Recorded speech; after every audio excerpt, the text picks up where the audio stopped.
Cabinet में मेरे सहयोगी श्रीमान गिरिराज सिंह जी,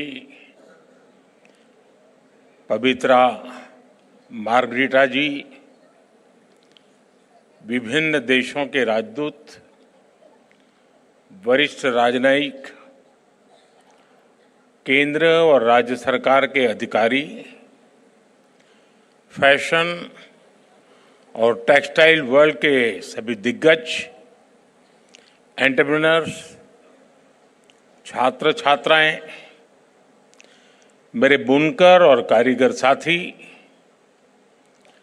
देवी और सज्जनों, आज भारत मंडपम भारत टैक्स के दूसरे आयोजन का साक्षी बन रहा है। इसमें हमारी परंपराओं के साथ ही विकसित भारत की संभावनाओं के दर्शन भी हो रहे हैं। ये देश के लिए संतोष की बात है कि हमने जो बीज रोपा है, आज वो वटवृक्ष बनने की राह पर तेज गति से बढ़ रहा है। भारत टैक्स अब एक मेगा ग्लोबल टेक्सटाइल इवेंट बन रहा है।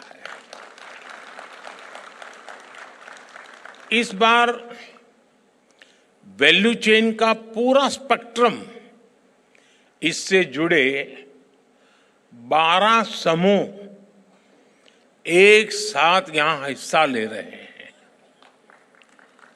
एक्सेसरीज, गारमेंट, मशीनरी, केमिकल्स और डाइज का भी प्रदर्शन किया गया है। भारत टैक्स दुनिया भर के पॉलिसी मेकर्स, सीईओ और इंडस्ट्री लीडर्स के लिए एंगेजमेंट, कोलैबोरेशन और पार्टनरशिप का एक बहुत ही मजबूत मंच बन रहा है। इस आयोजन के लिए सभी स्टेक होल्डर्स का प्रयास बहुत सराहनीय है। मैं इसके काम में जुटे हुए सब लोगों को हृदय से बहुत बहुत बधाई देता हूं।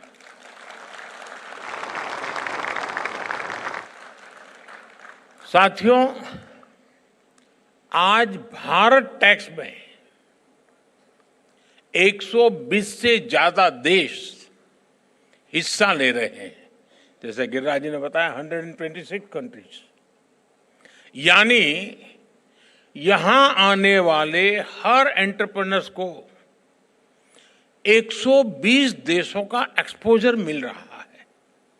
उन्हें अपने बिजनेस को लोकल से ग्लोबल बनाने का अवसर मिल रहा है।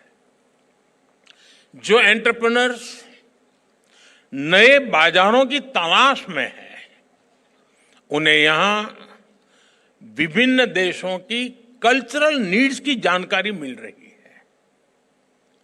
थोड़ी देर पहले मैं प्रदर्शनी में लगे स्टॉल्स को देख रहा था। ज्यादा तो नहीं देख पाया। अगर पूरा देखता तो शायद मुझे 2 दिन लगते, और इतना समय तो आप मुझे परमिट भी नहीं करेंगे।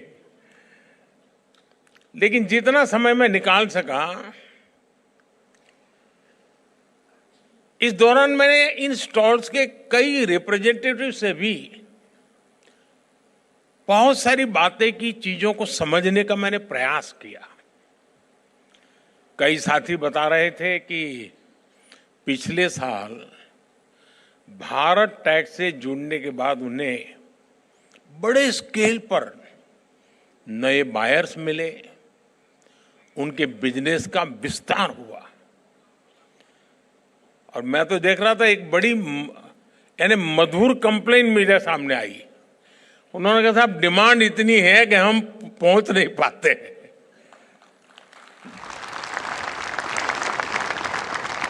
और कुछ साथियों ने मुझे कहा कि साहब एक फैक्ट्री लगानी है तो एवरेज हमें 70-75 करोड़ रुपया खर्च लगता है और 2000 लोगों को काम देते हैं। मैं बैंकिंग क्षेत्र के लोगों को सबसे पहले कहूंगा कि इन सब की क्या मांग है, प्रायोरिटी समझो और दो।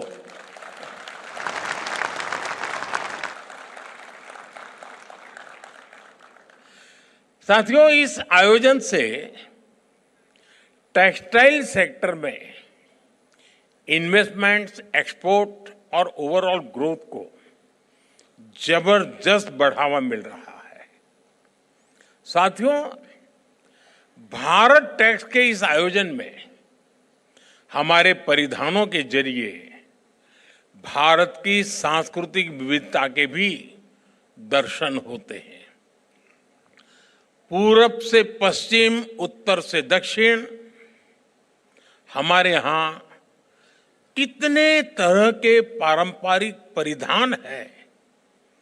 एक एक परिधान के कितने कितने प्रकार हैं।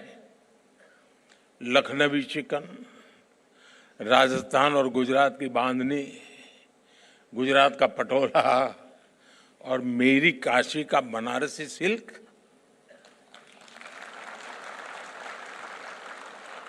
दक्षिण में कांजीवरम सिल्क, जम्मू कश्मीर का pashmina.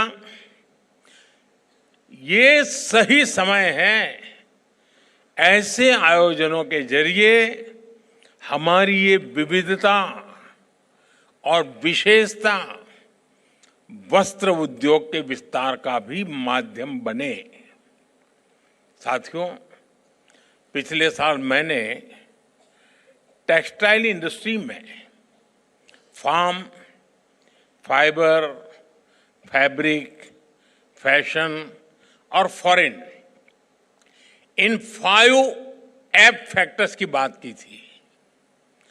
Farm, fibre, fabric, fashion और फॉरेन का विजन अब भारत के लिए एक मिशन बनता जा रहा है।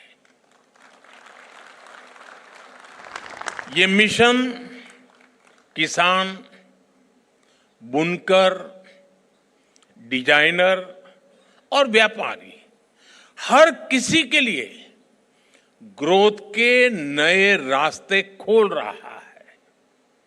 पिछले वर्ष भारत के टेक्सटाइल और एपरल एक्सपोर्ट्स में 7% की बढ़ोतरी हुई है।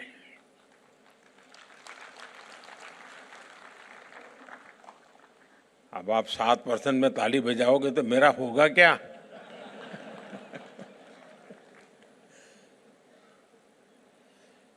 अगली बार 17% हो तो फिर ताली हो जाए।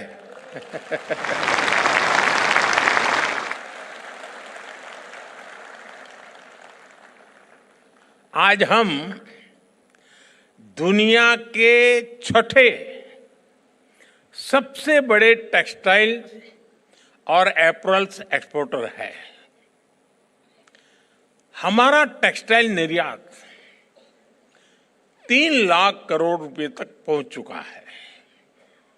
अब हमारा लक्ष्य है 2030 तक हम इसे 9 लाख करोड़ रुपए तक लेकर जाएंगे। मैं भले बोलता यहां हूं ये 2030 की बात, लेकिन आज जो मैंने वहां जो मिजाज देखा है तो मुझे लगता है कि शायद आप ये मेरा आंकड़ा गलत सिद्ध कर देंगे और 2030 के पहले ही काम पूरा कर देंगे। साथियों, इस सफलता के पीछे पूरे 1 दशक की मेहनत है। 1 दशक की कंसिस्टेंट पॉलिसी है। इसलिए पिछले 1 दशक में हमारे टेक्सटाइल सेक्टर में विदेशी निवेश 2 गुना हुआ है। और आज मुझे कुछ साथी बता रहे थे कि साहब बहुत सारी विदेशी कंपनियां भारत में इन्वेस्टमेंट करने के लिए आना चाहती हैं। तो मैंने उनसे कहा कि देखिए, आप हमारे सबसे बड़े एम्बेसडर हैं। जब आप कहेंगे तो कोई भी बात मान लेगा, सरकार कहेगी तो वो जांच करने जाएगा, ये सही है, गलत है, ठीक है, नहीं है। लेकिन अगर उसी फील्ड का व्यापारी जब कहता है तो मान लेता है, हाँ यार मौका है, चलो। साथियों, आप सब जानते हैं टेक्सटाइल देश में सबसे ज्यादा रोजगार के अवसर देने वाली इंडस्ट्री में से एक महत्वपूर्ण इंडस्ट्री है। भारत की मैन्युफैक्चरिंग में ये सेक्टर 11% का योगदान दे रहा है। और इस बार आपने बजट में देखा होगा, हमने मिशन मैन्युफैक्चरिंग पर बल दिया है। उसमें आप सब भी आ जाते हैं। इसलिए जब इस सेक्टर में निवेश आ रहा है, ग्रोथ हो रही है, तो उसका फायदा करोड़ों टेक्सटाइल वर्कर्स को मिल रहा है। साथियों, भारत के टेक्सटाइल सेक्टर की समस्याओं का समाधान और संभावनाओं का सृजन, ये हमारा संकल्प है। इसके लिए हम दूरदर्शी और लॉन्ग टर्म आइडियाज पर काम कर रहे हैं। हमारे इन प्रयासों की झलक इस बार के बजट में भी दिखती है। हमारे देश में कॉटन सप्लाई रिलायबल बने, भारतीय कॉटन ग्लोबली कॉम्पिटिटिव बने, इसके लिए हमारी वैल्यू चेन मजबूत हो। इंडस्ट्री की ऐसी सभी जरूरतों को ध्यान में रखते हुए हमने मिशन फॉर कॉटन प्रोडक्टिविटी का एक ऐलान किया है। हमारा फोकस टेक्निकल टेक्सटाइल जैसे सनराइज सेक्टर्स पर भी है। और मुझे याद है, मैं जब गुजरात में था, मुख्यमंत्री के नाते मुझे सेवा करने का अवसर मिला था, तो आपके टेक्सटाइल वालों से मेरा मिलना जुलना होता था। और उस समय जब मैं उनको टेक्निकल टेक्सटाइल की बातें करता था, तो मुझे पूछते थे आप क्या चाहते हैं। आज मुझे खुशी है कि भारत इसमें अपनी पहचान बना रहा है।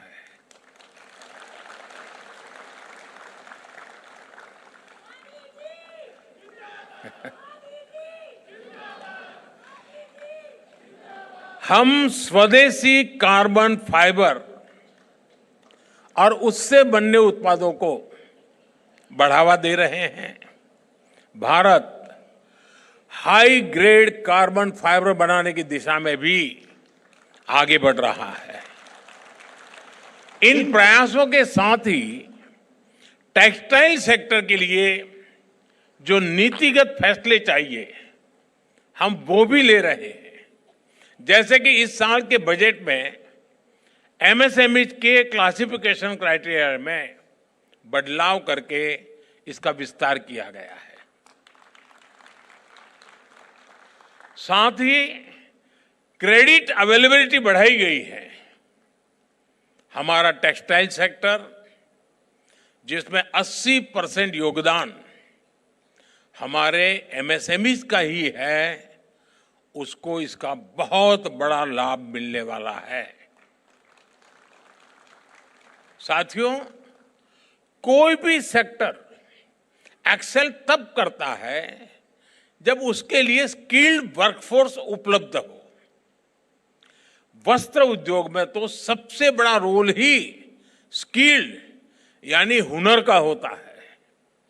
इसलिए हम टेक्सटाइल इंडस्ट्री के लिए स्किल्ड टैलेंट पूल बनाने के लिए भी काम कर रहे हैं। हमारे national centres of excellence for skilling इस दिशा में बड़ी भूमिका निभा रहे हैं।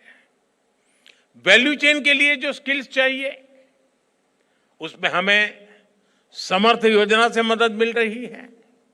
और मैं आज समर्थ से ट्रेन हुई कई बहनों से के साथ बात कर रहा था, और उन्होंने जो 5 साल, 7 साल, 10 साल में जो प्रगति की है, यानी गर्व से मन भर गया मेरा सुन करके।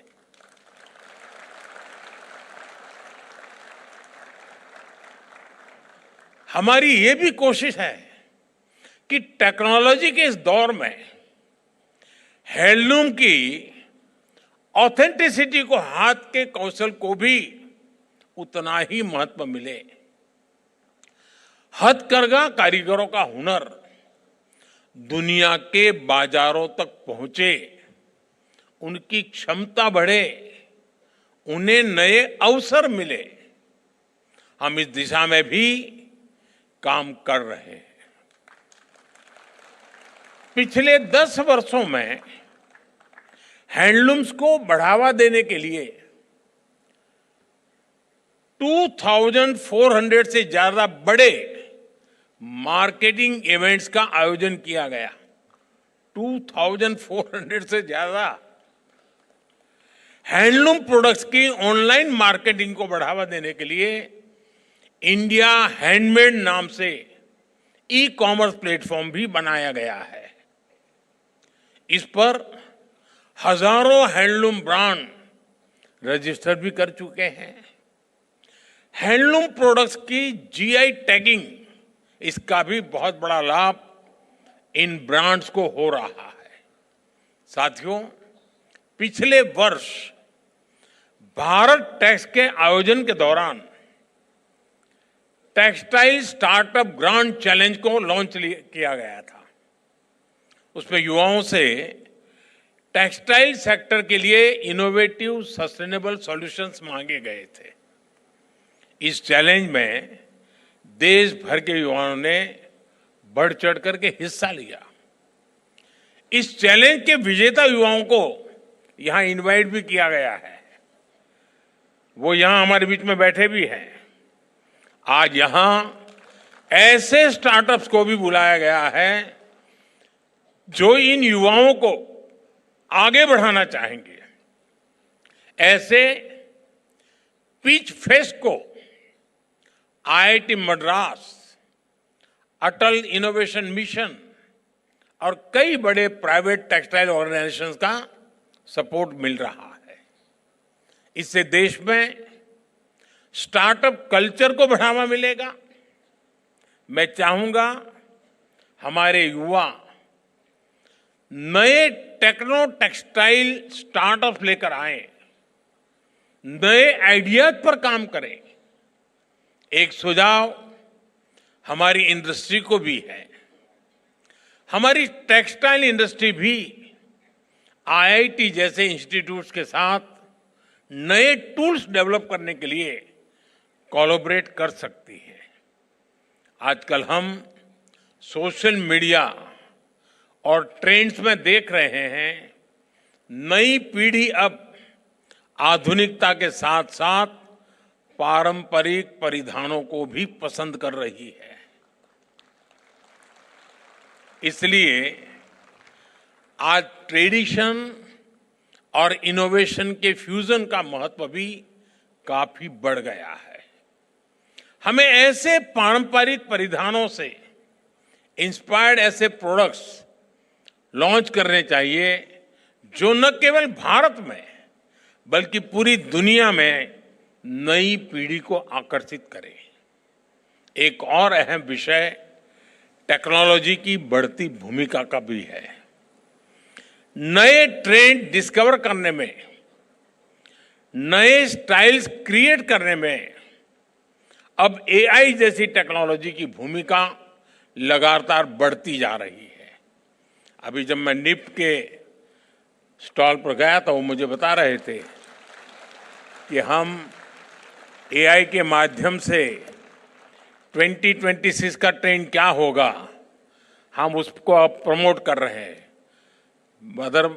वरना पहले दुनिया के और देश ही हम कहते थे काला पहनो, हम पहन लेते थे।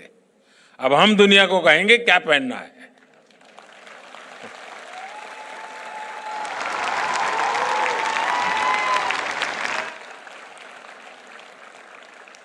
इसलिए आज एक और पारंपरिक खादी को भी बढ़ावा दिया जा रहा है, साथ ही एआई के जरिए फैशन के ट्रेंड्स को भी एनालाइज किया जा रहा है।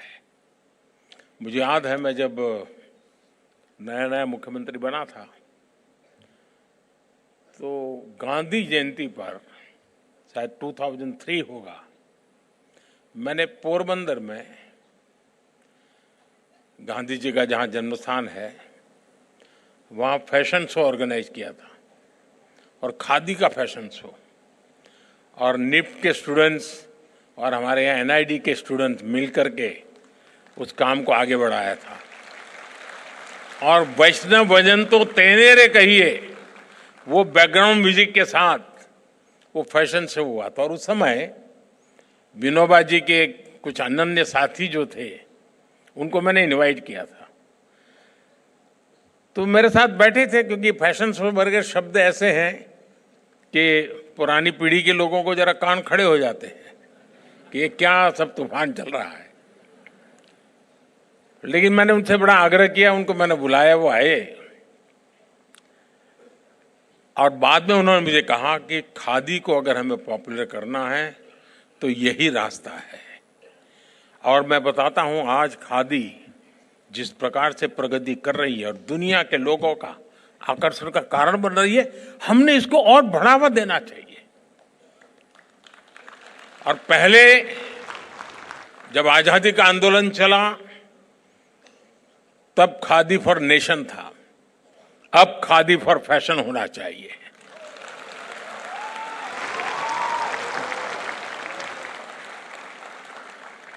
साथियों, कुछ दिनों पहले, जैसा अभी अनाउंसर बता रहे थे, मैं विदेश दौरे पर से ही आया हूं।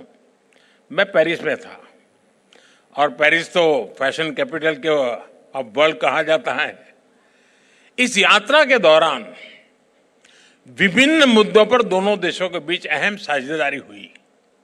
हमारी चर्चा के मुख्य बिंदुओं में एनवायरमेंट और क्लाइमेट चेंज का विषय भी शामिल रहा। आज पूरी दुनिया सस्टेनेबल लाइफस्टाइल के महत्व को समझ रही है। फैशन वर्ल्ड भी इसके प्रभाव से अछूता नहीं है। आज दुनिया फैशन और एनवायरमेंट और फैशन फॉर एम्पावरमेंट के लिए इस विजन को अपना रही है। इस संबंध में भारत दुनिया को रास्ता दिखा रहा है। सस्टेनेबिलिटी हमेशा से भारतीय टेक्सटाइल की परंपरा का अभिन्न हिस्सा रहा है। हमारी khadi, tribal textiles, natural dyes का उपयोग, ये सभी सस्टेनेबल लाइफस्टाइल के ही उदाहरण है। अब भारत की पारंपरिक सस्टेनेबल टेक्निक्स को कटिंग एज टेक्नोलॉजी का साथ मिल रहा है। इससे इंडस्ट्री से जुड़े कारीगरों, बुनकरों और करोड़ों महिलाओं को सीधा सीधा लाभ हो रहा है। साथियों, मैं समझता हूं संसाधनों का पूरा उपयोग और कम से कम वेस्ट जनरेशन टेक्सटाइल इंडस्ट्री की पहचान बननी चाहिए। आज दुनिया में करोड़ों कपड़े हर महीने इस्तेमाल से बाहर हो जाते हैं। इनमें बहुत बड़ा हिस्सा फास्ट फैशन वेस्ट का होता है, यानी वो कपड़े जिन्हें फैशन या ट्रेड चेंज होने के कारण लोग पहनना छोड़ देते हैं। इन कपड़ों को दुनिया के कई हिस्सों में डंप किया जाता है। इससे एनवायरनमेंट और इकोलॉजी के लिए भी बड़ा खतरा पैदा हो रहा है। एक आकलन के मुताबिक 2030 तक फैशन वेस्ट 148 मिलियन टन तक पहुंच जाएगा। आज टेक्सटाइल वेस्ट का 1/4 हिस्सा भी रिसाइकल नहीं हो रहा है। हमारी टेक्सटाइल इंडस्ट्री इस चिंता को अवसर में बदल सकती है। आप में से अनेक साथी जानते हैं, हमारे भारत में टेक्सटाइल रिसाइकलिंग और खासकर अपसाइकलिंग का बहुत डाइवर्स ट्रेडिशनल स्किल मौजूद है।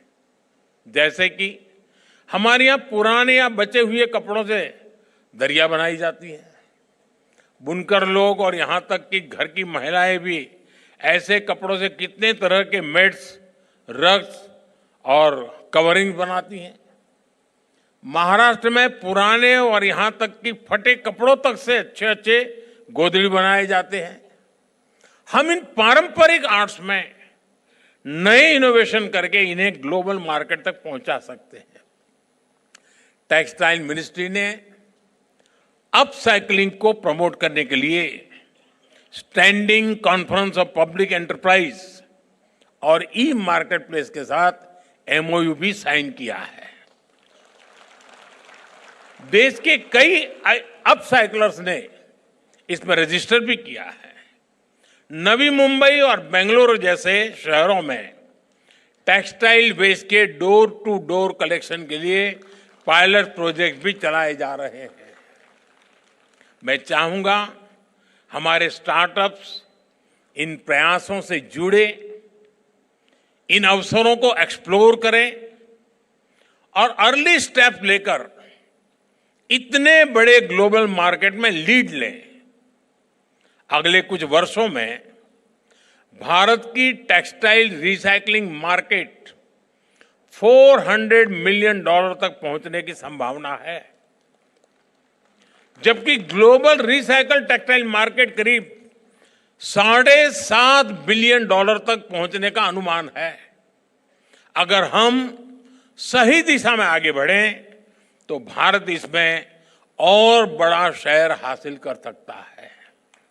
साथियों, सैकड़ों वर्ष पहले जब भारत समृद्धि के शिखर पर था, हमारी उस समृद्धि में टेक्सटाइल इंडस्ट्री की बहुत बड़ी भूमिका थी।